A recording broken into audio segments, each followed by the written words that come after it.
Welcome to the Abstract Blood Type Wellness Podcast, where the right play meets purpose and flavor finds faith. Blood type balance, mind, body, whole. Feed your spirit, that's the ultimate goal. We season for life, body, soul. Greetings and welcome back to the Abstract Blood Type Wellness Podcast.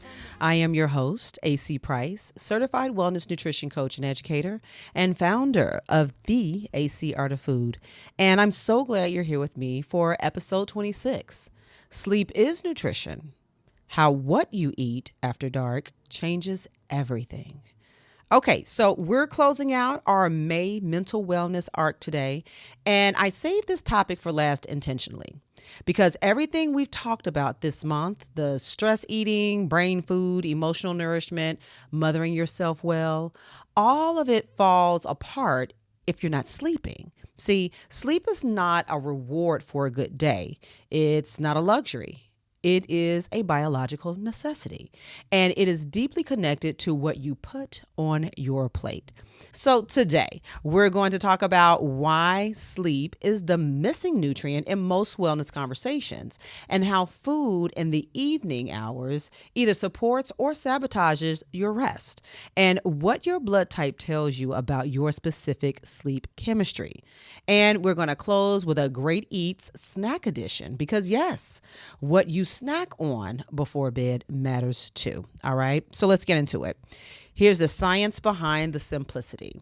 So this is just a bit of research that's going to change everything about how we think about sleep. All right. So based on the National Institutes of Health, they have established that sleep is a metabolically active state, not a passive recovery. So during sleep, your body repairs cellular damage, consolidates memory, regulates hormones, and processes the inflammatory signals generated throughout the day. So when you cut that window short, none of those processes can complete. And the result is not just tiredness. No, it's dysregulated cortisol, elevated blood sugar, increased appetite, specifically for caloric dense foods, and a weakened immune response. Now, further research based on Harvard T.H. Chan School of Public Health confirms the food-sleep bidirectional relationship. And that just means that what you eat is going to affect how you sleep, and how you sleep directly affects what you eat the next day, right? So specifically, sleep deprivation increases the ghrelin, okay? And that's the hunger hormone, okay? And it's ghrelin. It sounds right? Hunger. So that is the hunger hormone, and it's going to suppress the leptin, which signals fullness. And a single night of poor sleep can ultimately shift your appetite hormones enough to increase caloric intake for the following day. So this is not a willpower issue, it's endocrinology. All right. And so the connection between food and sleep is not peripheral, it is central, and it runs both ways every single night. Okay. So let's expand this educational core of it a bit and try to understand why sleep is a nutrition issue. And mainly because most people think sleep is separate from nutrition. You eat, you exercise, you sleep, right? 3 separate categories, right? But the research tells a different story. So that magnesium, tryptophan, melatonin precursors, B vitamins, and blood sugar stability, all of these are nutritional factors that directly influence your ability to fall asleep, stay asleep, and wake up restored. So magnesium found in those leafy greens, pumpkin seeds, and certain fish is required for the production of GABA. Now, GABA is the neurotransmitter that quiets the nervous system and allows sleep to even begin. Right? So without adequate magnesium, the nervous system stays activated even when the body is still. So you may feel tired, but wired. Okay. And that's a common magnesium signature. Now, tryptophan, found mostly in turkey, eggs, and certain seeds, is the precursor for serotonin, which then converts to melatonin. And without that tryptophan in your diet, your body can't produce the melatonin it needs to signal nighttime. See, melatonin isn't just for falling asleep. It's a powerful antioxidant that's going to govern your entire circadian clock, okay?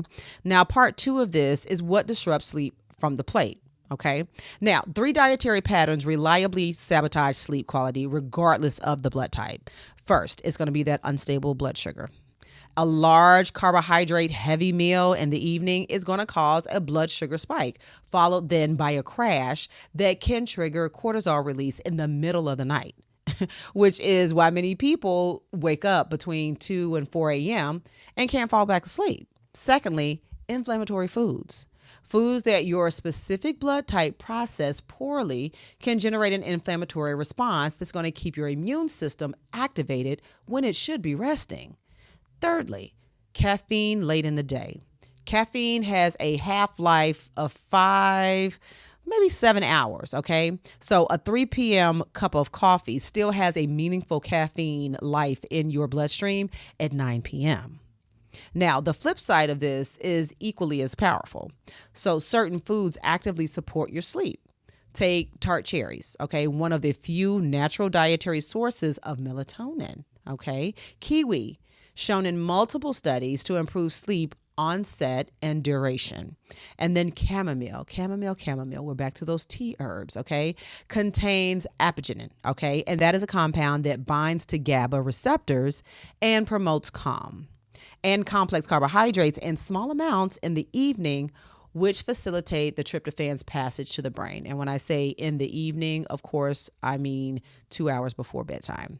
Now, let's get into the blood type personalization, all right? So for my blood type O's, they are going to have the highest cortisol output of any blood type, which means your sleep is most vulnerable to stress and stimulant exposure. So caffeine afternoon is a genuine high risk for you.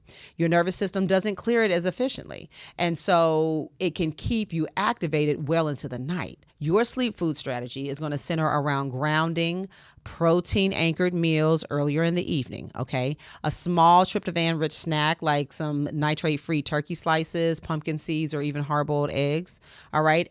2 hours, preferably before bedtime, is going to support that melatonin production without destabilizing your blood sugar. All right. Now, my blood type A's, which produce cortisol more slowly, but clears it more slowly too, meaning that the stress of the day often follows you into bed. So your biggest sleep disruptor is an overstimulated nervous system at night, and not necessarily what you ate. Now, herbal tea, of course, is going to be the most powerful evening tool. That chamomile, that lavender are going to directly support the GABA activity and help your system finally exhale. All right. So plant forward evening meals, light, warm, easily digestible, are going to signal safety to your body. All right. And fermented foods at dinner are going to support that gut health, which is directly tied to your serotonin production and therefore melatonin. All right. Now, my blood type B's. Now, sleep quality is going to be most directly tied to blood sugar stability. Those erratic eating patterns during the day are going to create sugar swings that are going to disrupt sleep architecture at night. Your best evening strategy is going to be consistent meal timing and a small balanced snack if hunger arises before bed.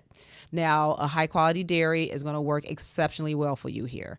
And that could mean cottage cheese, a small bowl of high quality yogurt, or even warm milk with a pinch of nutmeg or turmeric. It's going to support that tryptophan conversion and stabilize blood sugar throughout the night. All right.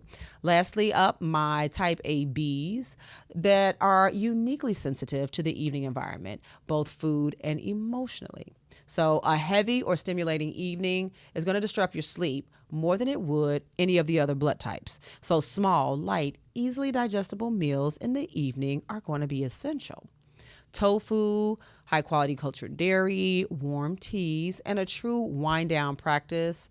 Screens off. I'm talking low light, 5 minutes of stillness. Those are not going to be optional luxuries for you. They are going to be the difference between 4 hours of fragmented sleep, okay, or 8 hours of restoration. All right. Now, let's get into the lifestyle and ritual integration. All right. Now, these are going to be 3 evening rituals that are going to work as hard as any supplement. All right. Let's start off with the 2-hour wind down meal window. Okay. This essentially includes you finishing your last significant meal, of course, 2 hours before bed.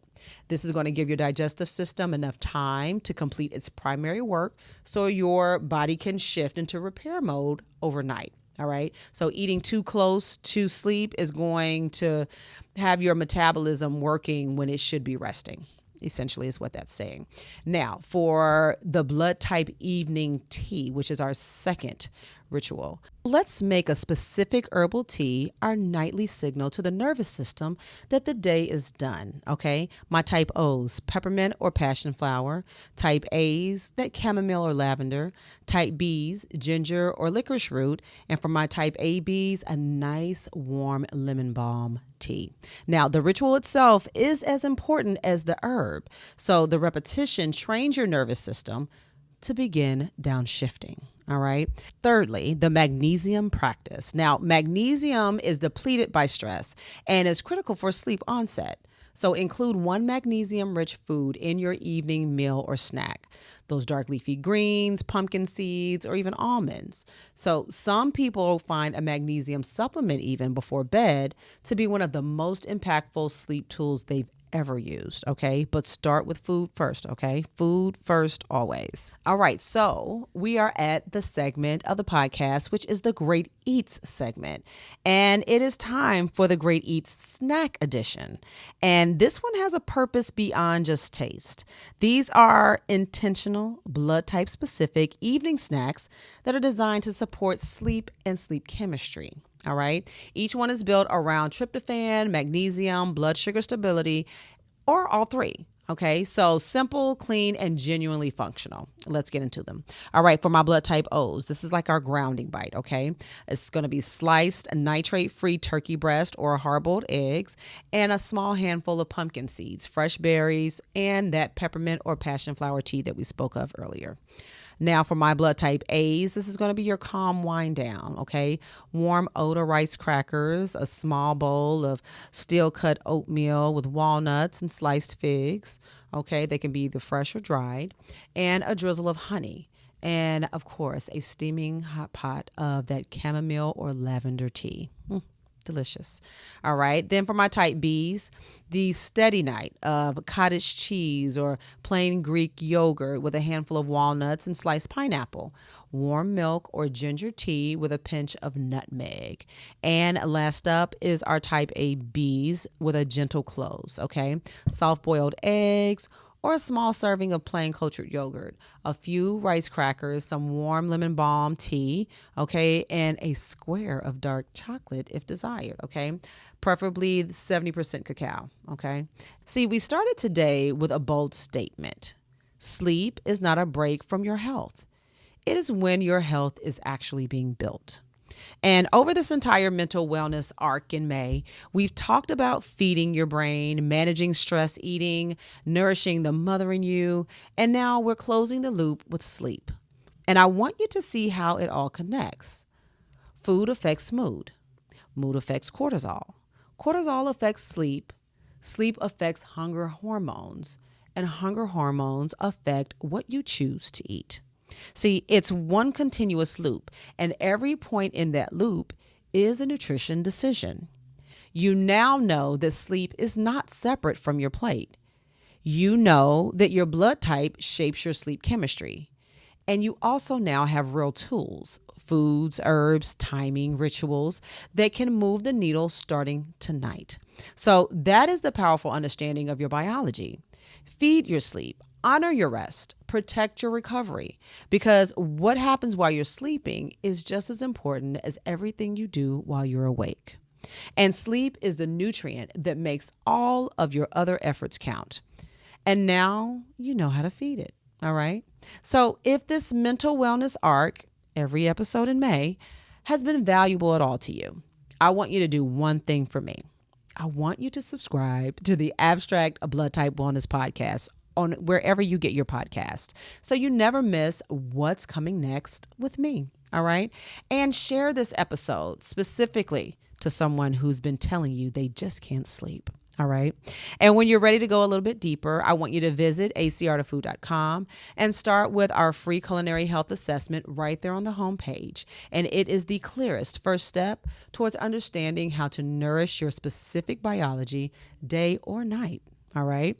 And from there, you can explore our blood type wellness one-on-one starter kits, our wellness coaching and memberships, our custom meal plans and healing tea blends, and 7 of our deliciously healing and wellness ebooks and e-cookbooks. And of course, our flagship product, our heart healthy small batch abstract spice gold seasoning blends that make healthy taste oh so good. Because food that works for your body should also be food that you love. And also, if tonight's episode resonated with you around stress and cortisol and just the connection between what you eat and how you recover, our 14-day culinary cortisol reset course has been built for exactly this. And it is open for enrollment, okay, but it is closing soon in June. So make sure that you sign up, you get on this self-paced course that is going to open a whole new world for you in managing your cortisol.